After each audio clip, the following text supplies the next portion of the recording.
एक कथा नहीं बल्कि सृष्टि के आदि और अंत का वो शाश्वत सत्य है जिसमें महाकाल सृजन भी है और संहार भी।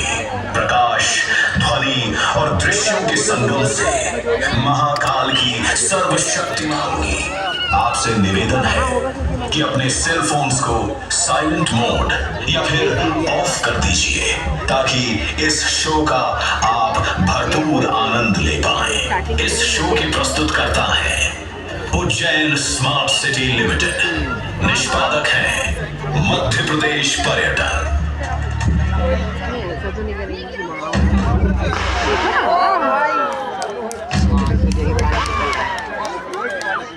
देखना नहीं है क्या?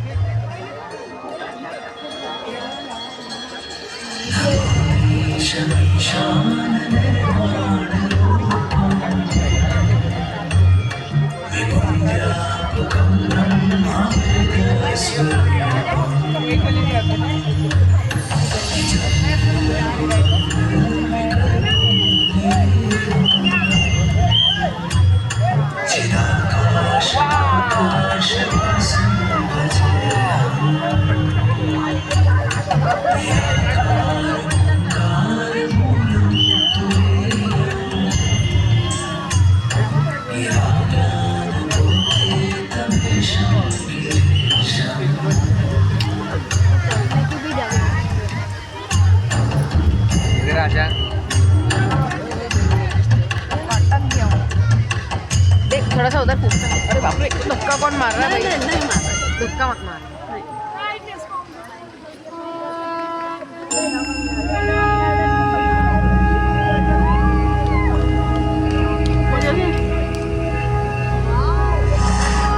आदिदेव, किरात, शंकर, जटाधारी, मृत्युंजय, विश्वेश, त्र्यंबक, महारुद्र, नीलकंठ, महाशिव, महाकाल, महेश।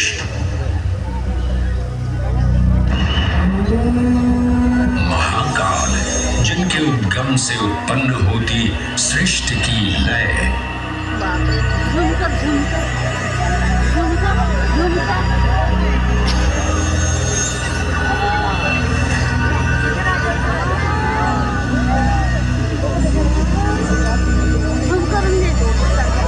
जिनकी मौनता में सन्निहित है समस्त ब्रह्मांड की माया।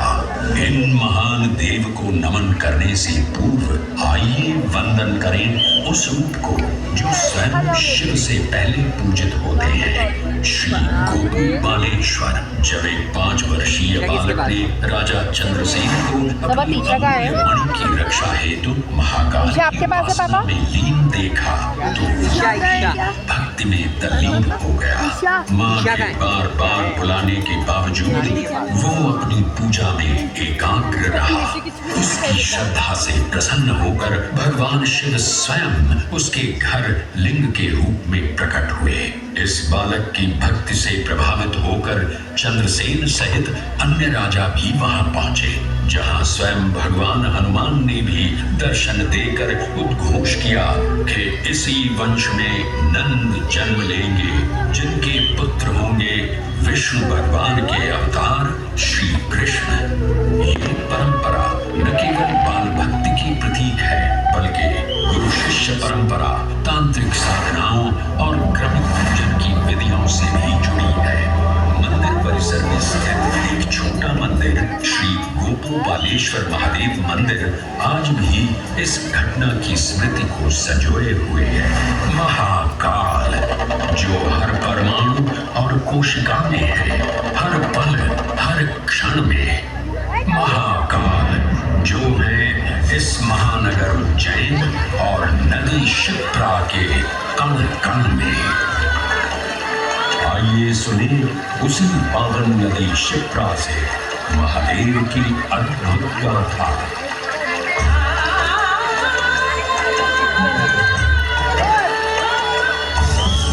भगवान विष्णु के अवतार वराह गृहदे से उत्पन्न मैं पवित्र पावनी शिप्रा उद्गम तो मेरा श्री हरि के हृदय से हुआ, पर मैं प्रवाहित हो रही हूँ महाकाल के चरणों में।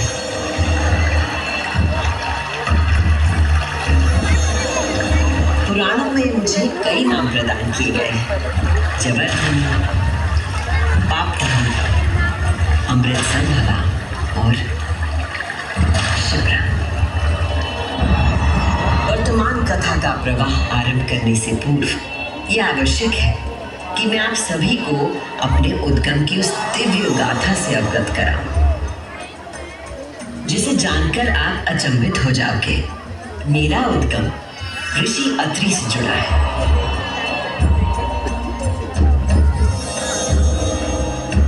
जो सप्त ऋषियों में से एक है। जब ऋषि अत्रि ने उज्जैन में 3000 वर्षों की कठोर तपस्या पूरी की और अपनी आंखें खोली, तो उन्होंने देखा कि उनके शरीर से 2 महान प्रकाश धाराएं निकल रही थी। पहली धारा आकाश की ओर गई और कहा जाता है कि वो चंद्रमा में परिवर्तित हो गई।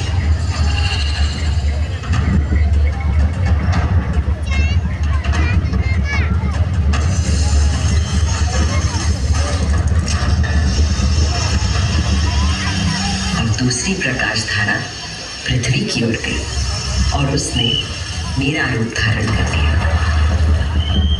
और उस प्राचीन काल से बहती आ रही हूं मैं, इतिहास, आध्यात्मिकता, दिव्यता की कहानियां अपने साथ लेकर।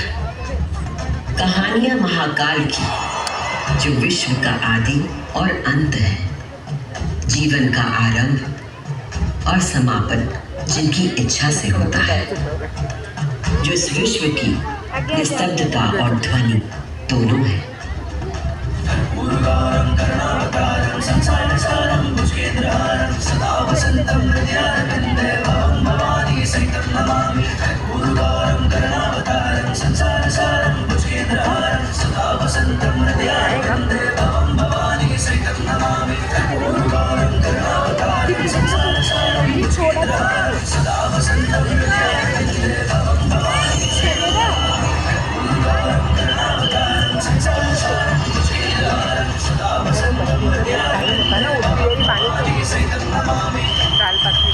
महाकाल की महागाथाएं इतनी विस्तृत हैं कि वे काल और अंतरिक्ष की सीमाओं को पार कर सकती हैं। और आज मैं आपको इन कथाओं का केवल एक संक्षिप्त अंश प्रस्तुत करूंगी, केवल कुछ चुनिंदा मोती। समस्त सृष्टि महाकाल की अद्वितीय चेतना का संचार है, परंतु जिसके हृदय में स्वयं महाकाल की दिव्य चेतना प्रवाहित होती है, वही है मेरे तट पर स्थित उज्जैनी। स्कंद पुराण में अवंती खंड के अनुसार अवंतिका यानी उज्जैन में सप्त सागर के अस्तित्व के बारे में बताया गया है, जिनमें से एक है रुद्र सागर।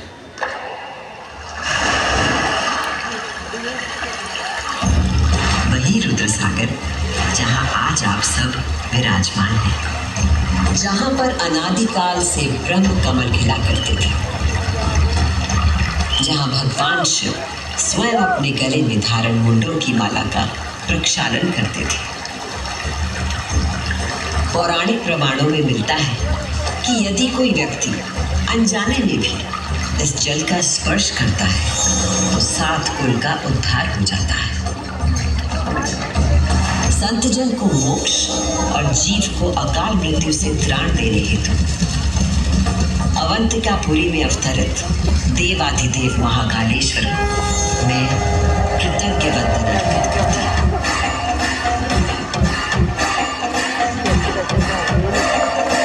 आज मैं शिप्रा देवी आपको उन्हीं महाकाल की शिव पुराण में उल्लिखित एक गाथा सुनाती हूँ।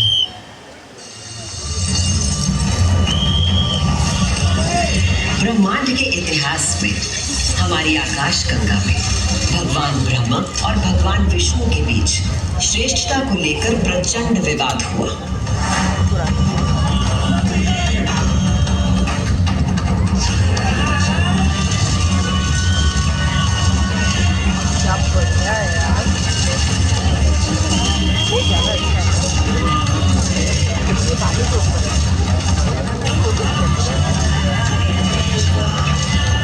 विवाद जब अपनी पराकाष्ठा तक पहुंच गया तो दोनों अपने अपने दिव्यास्त्र लेकर आपस में युद्ध करने के लिए तैयार हो गए। स्वर्ग में हाहाकार मच गया।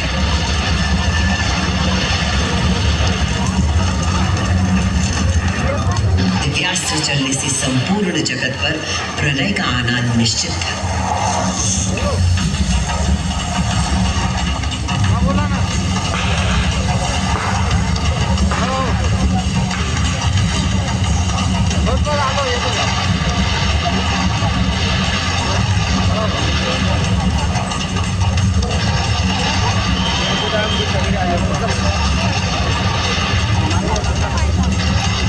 सृष्टि को उनके प्रकोप से बचाने के लिए और इन दोनों के विवाद को रोकने के लिए भगवान शिव को माया रचनी पड़ी और अकस्मात अग्नि की ज्वालाओं से लिपटा हुआ एक महान अग्निस्तंभ आकर स्थापित हो गया, जिससे दोनों देवताओं के दिव्यास्त्र स्वयं ही शांत हो गए।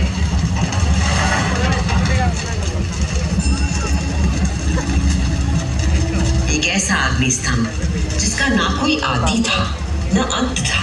दोनों देवों ने अनुभूत किया कि इस स्तंभ के पीछे निसंदेह कोई अद्वितीय अलौकिक शक्ति निहित है।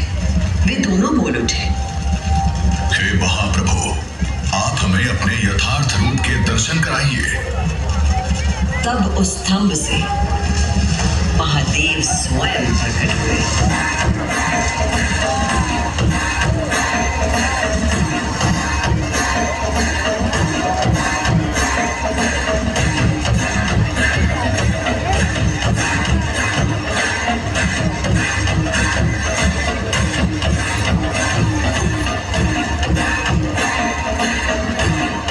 उस दिव्य और विराट रूप के पंचमुख थे और प्रत्येक मुख में 3-3 नेत्र प्रकाशित हो रहे थे।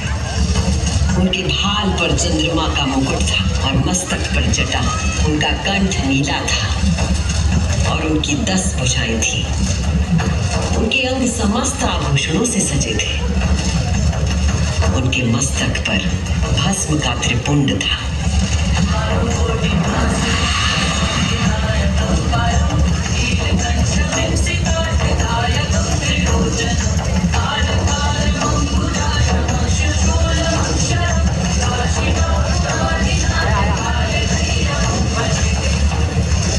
महादेव ने ब्रह्मा और विष्णु से कहा, सुरश्रेष्ठ ब्रह्मा जी, आप मेरी आज्ञा से सृष्टि की रचना करें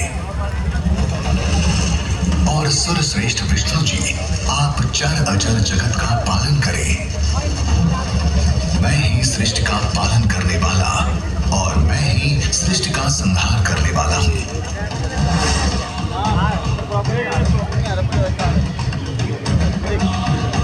मैं ही ब्रह्मा, विष्णु और रुद्र नाम से 3 रूपों में बटा हूँ।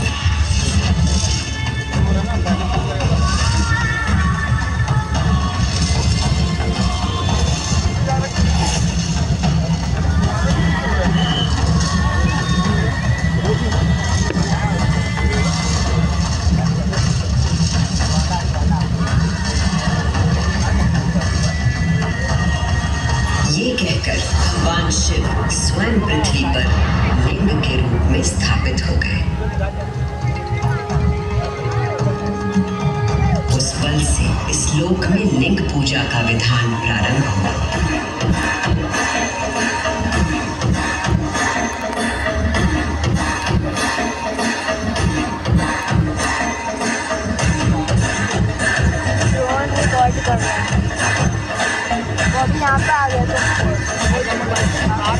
अभी आपने सुनी वो गाथा कि किस प्रकार भगवान शिव ने लिंग का रूप धारण किया। प्रकट होने की कथा।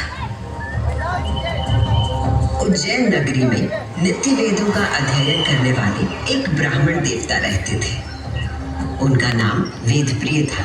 वेदप्रिय प्रतिदिन पार्थिव शिवलिंग बनाकर उसकी पूजा करते थे।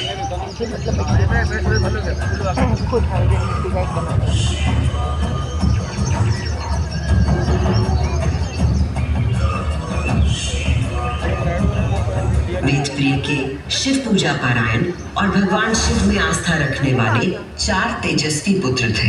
उनके नाम थे देवप्रिय, प्रियमेधा, सुकृत और सुव्रत।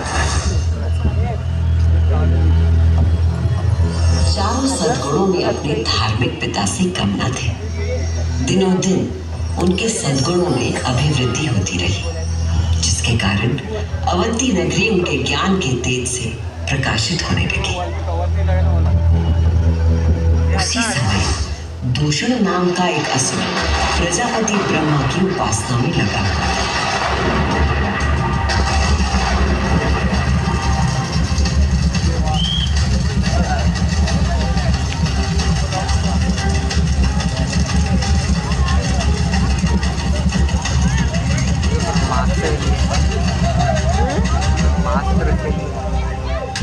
ब्रह्मा जी से अजय होने का वर पाकर दूषण वेद, धर्म और धर्मात्माओं पर आक्रमण करने लगा।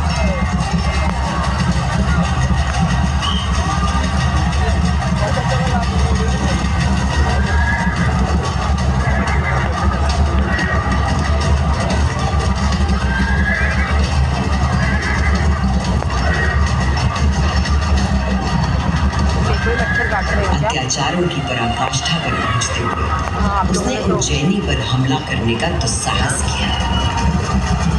उज्जैनी में त्राही त्राही मच गई। मेरे दैत्य सेना नायकों, तुम चारों दिशाओं में जाओ और उज्जैनी में जहां कहीं धर्म पर चलने वाला, वेदों का अध्ययन करने वाला दिखाई दे, उसका नाश करो।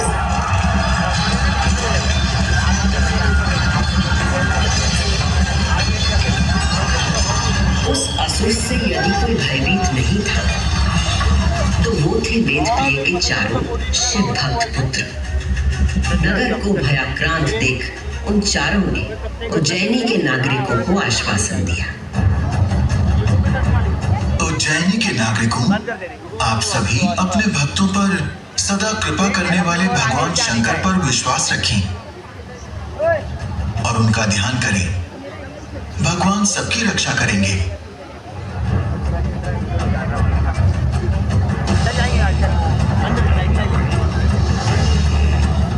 मंत्रोच्चार का आवेग बढ़ गया।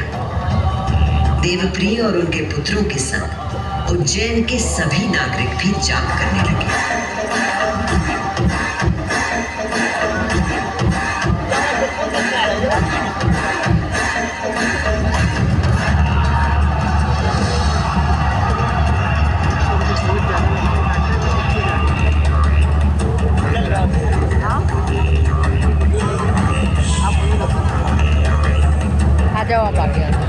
इतने में असुर दूषण अपनी सेना के साथ वहां पहुंच गया और उसने वेदप्रिय के पुत्रों को देख अपने सैनिकों को आज्ञा दी। वध कर दो शिव की आराधना करने वाले इन शिव भक्तों का।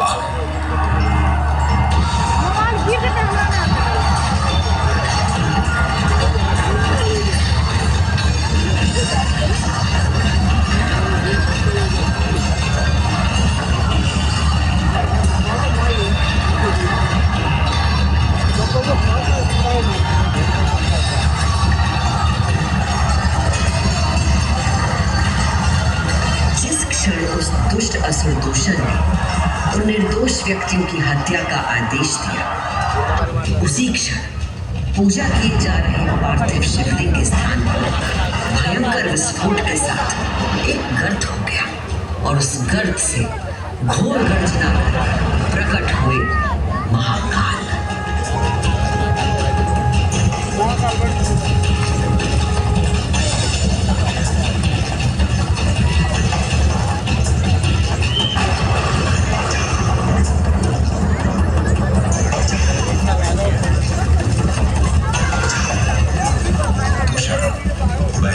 पुरुषों के लिए आश्रयदाता हूँ और तुझ जैसे दुष्टों के लिए महाकाल हूँ। ये शिव का वो रूप था जो काल के परे था, जो संहार करता भी था और सृजन करता भी। महाकाल के प्रकोप से दूषण का नाश हुआ और उज्जैन में एक बार फिर से शांति स्थापित हो गई।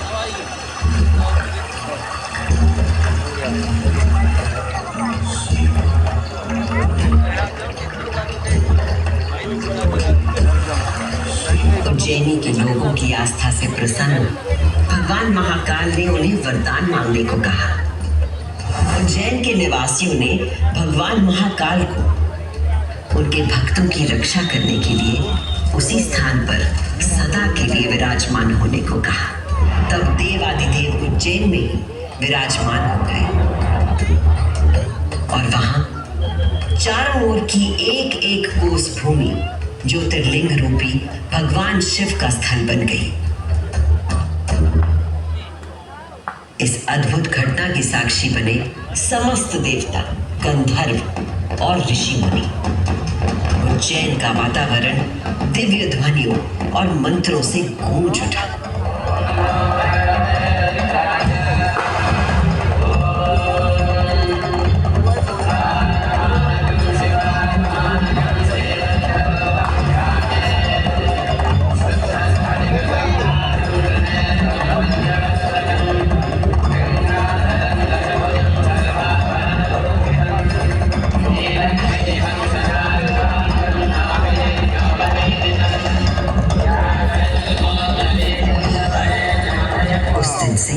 भगवान शिव ने महाकालेश्वर के रूप में भूतल पर अपनी प्रतिष्ठा प्राप्त की और ये स्थान श्रद्धालुओं के लिए तीर्थ स्थल बन गया।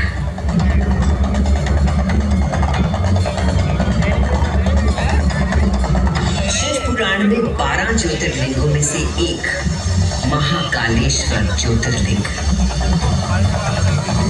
यहाँ की भस्म आरती विश्व प्रसिद्ध है।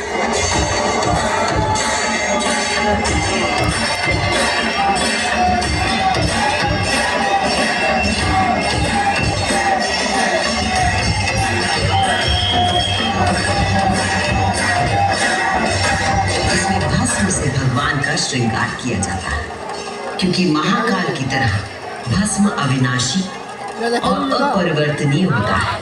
इस आरती की शक्ति और महिमा ऐसी है कि भक्तों के सारे पाप समाप्त हो जाते हैं। केवल इतना ही नहीं, उज्जैन वो नगरी है जहां मानव शरीर पूरे ब्रह्मांड के साथ सामंजस्य स्थापित करता है।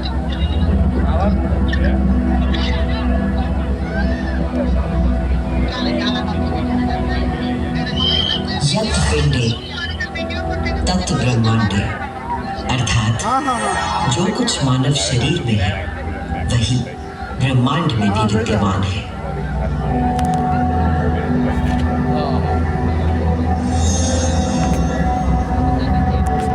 ब्रह्मांड के सृजनकर्ता महाकाल के आशीर्वाद से मैं शिप्रा आपको उज्जैन तथा महाकाल की शक्ति, भक्ति और मुक्ति की गाथाएं सुनाती रहूंगी। काल का प्रवाह अनंत है, इसलिए जब तक महाकाल है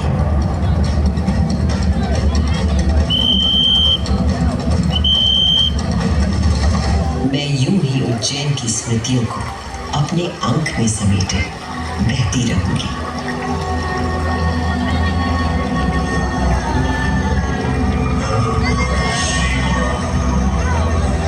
जय महाकाल।